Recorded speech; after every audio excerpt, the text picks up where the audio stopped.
الحمد لله وكفى وسلام على عباده الذين اصطفى أما بعد أعوذ بالله من الشيطان الرجيم بسم الله الرحمن الرحيم والله ولي المؤمنين سبحان ربك رب العزة عما يصفون وسلام على المرسلين والحمد لله رب العالمين اللهم صل على سيدنا محمد وعلى آل سيدنا محمد وبارک وسلم۔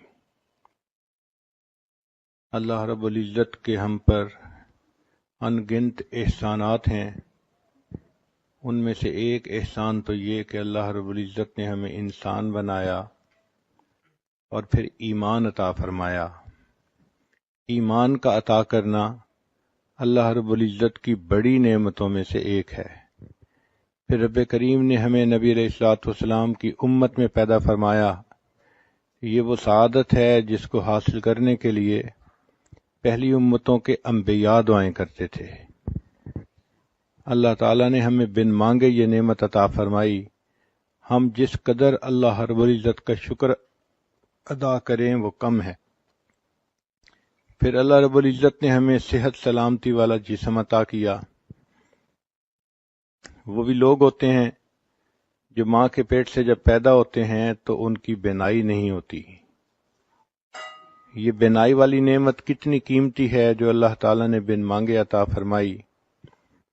ہمارے ایک حافظ تھے، حفظ مکمل کیا تو وہ ملنے کے لیے آئے، اور جب آئے تو کہنے لگے حضرت آج میں آپ سے ایک دعا کروانے کے لیے آیا ہوں۔ میں نے مسکرا کے کہا کہ حافظ صاحب آپ ماشاءاللہ جوان العمر ہیں، حفظ مکمل ہو گیا، اب آپ چاہتے ہوں گے کہ میری شادی کی دعا کر دیں۔ تو جب میں نے یہ کہا تو حافظ صاحب کی آنکھ سے آنسو آ گئے۔ میں بھی بہت سیریس ہوا۔ میں نے پوچھا حافظ صاحب کیا ہوا؟ کہنے لگے حضرت دعا یہ کروانا چاہتا ہوں کہ جس ہستی کو میں اپنی ماں کہتا ہوں آج تک میں اس کا چہرہ نہیں دیکھ سکا، آپ میرے لیے دعا کر دیں کہ اللہ مجھے ایک مرتبہ بینائی دے دے، میں ماں کا چہرہ تو دیکھ سکوں۔ اس وقت احساس ہوا کہ اے کریم آقا، آپ نے ہمیں جو بینائی والی نعمت عطا فرمائی یہ کتنی قیمتی ہے، اور ہم اس نعمت کو مس یوز کرتے ہیں اور غیر محرم کے اوپر استعمال کرتے ہیں۔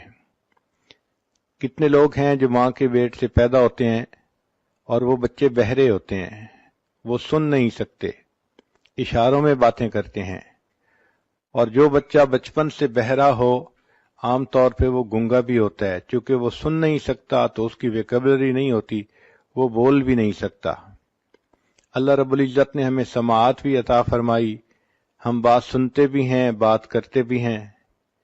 پھر دیکھیں انسان کے چہرے پر ناک ایک چھوٹا سا عضو ہے، لیکن اس ناک کے اندر اتنی خوبصورتی ہے کہ اس کے خوبصورت ہونے سے چہرہ خوبصورت ہوتا ہے اور اس کے بدصورت ہونے سے چہرہ بدصورت بن جاتا ہے۔ اللہ رب العزت نے یہ نعمت بھی ہمیں اچھی عطا فرمائی۔ پھر زبان کو دیکھیے، اللہ تعالیٰ نے ہم کلامی کی توفیق عطا فرمائی۔ ہم اپنی فیلنگز کو الفاظ کا جامہ پہنا سکتے ہیں، دوسرے سے بات کر سکتے ہیں۔ مجھے ایک مرتبہ ایک ایسے گھر میں جانے کا موقع ملا جہاں خامد گنگا تھا، بول نہیں سکتا تھا، اس کے 4 بچے تھے۔ تو میں ان کے گھر جا کے یہی سوچتا رہا کہ یہ 4 بچوں کا باپ ہے، اپنی بیوی سے اظہار محبت کرنا اس کو کتنا مشکل محسوس ہوتا ہوگا۔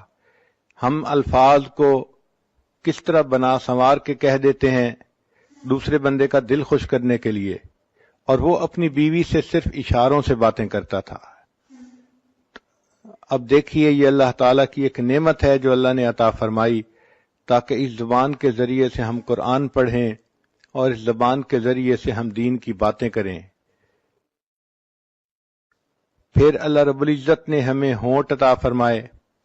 یہ ہونٹ دیکھنے میں چھوٹے سے ہوتے ہیں مگر ان کے اوپر انسان کی خوبصورتی کا انحصار ہوتا ہے۔ اگر ہونٹ بے ڈھنگے ہوں تو باوجود گورے رنگ کے اور باوجود اچھی خوبصورت شکل کے انسان خوبصورت نظر نہیں آتا۔ اگر انسان کے ہونٹ نہ ہوتے تو اس کے دانت یوں نظر آتے جیسا مردہ بکری کے دانت نظر آتے ہیں، انسان کی ساری خوبصورتی ختم ہو جاتی۔ چیز چھوٹی سی ہے مگر اہمیت دیکھیے کتنی ہے۔ اللہ رب العزت نے ہمیں ہاضمے کی نعمت عطا فرمائی، یہ بھی اللہ تعالیٰ کی نعمتوں میں سے ایک بڑی نعمت ہے۔ ایک آدمی کے پاس 100 بھینسیں تھیں لیکن وہ خود بھینس کا دودھ نہیں پی سکتا تھا، اس لیے کہ دودھ کے پینے سے اس کو ایک بیماری ہو جاتی تھی۔ کتنے لوگ ہیں جو لیکوڈ ڈائٹ پہ رہتے ہیں اور سالڈ چیز نہیں کھا سکتے۔ ایک مرتبہ ایک عورت نے مجھے فون کیا، حضرت میرے لیے دعا کریں، میرے معدے میں السر ہے، میں سارے مہمانوں کے لیے اچھے اچھے کھانے بناتی ہوں مگر پچھلے 7 سال سے میں صرف لیکوڈ پہ گزارا کر رہی ہوں، ایک لقمہ بھی میرے منہ میں نہیں گیا۔ ہمیں اللہ رب العزت نے ہاضمے کی صحیح نعمت عطا فرمائی، ہم اپنی خواہش کے مطابق کھاتے بھی ہیں پیتے بھی ہیں، ہمیں چاہیے کہ ہم اس پر بھی اللہ رب العزت کا شکر ادا کریں۔ پھر ہاتھوں کی نعمت اللہ نے عطا فرمائی، یہ کتنی بڑی نعمت ہے جس سے کہ ہم دنیا کے سارے کام کرتے ہیں۔ ایک مرتبہ حرم شریف میں میں نے ایک بندے کو دیکھا، اس کے دونوں بازو کندھوں سے کٹے ہوئے تھے، تو وہ آگے ہی صف میں بیٹھا ہوا تھا نماز پڑھنے کے لیے۔ عجیب بات کہ میں یہی سوچتا رہا